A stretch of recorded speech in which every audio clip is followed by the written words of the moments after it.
एक छोटे से गांव में जहां तक आंख जाती थी वहां सिर्फ सूखी बंजर जमीन ही दिखाई देती थी। रहता था एक युवा किसान श्याम।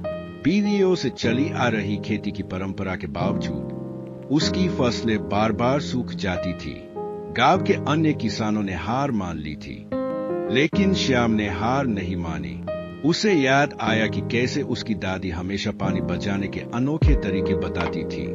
उसने पुराने ग्रंथों का अध्ययन किया और पाया कि वर्षों पहले इसी इलाके में एक नहर हुआ करती थी जो अब बंद हो चुकी थी। उसने गांव वालों को एक नई तकनीक के बारे में बताया, पानी के संरक्षण के लिए मिट्टी के बर्तनों का उपयोग। शुरुआत में गांव वालों ने उसका मजाक उड़ाया, लेकिन श्याम ने हार नहीं मानी। उसने खुद अपने खेत में प्रयोग करना शुरू किया और धीरे धीरे उसके प्रयास सफल होने लगे।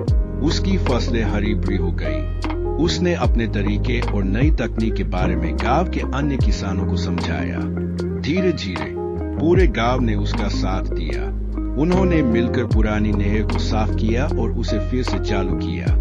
वर्षों बाद गांव फिर से हरा भरा हो गया। श्याम की रचनात्मकता और नवाचार ने न सिर्फ उसके जीवन को बदला, बल्कि पूरे गांव का भविष्य बदल दिया।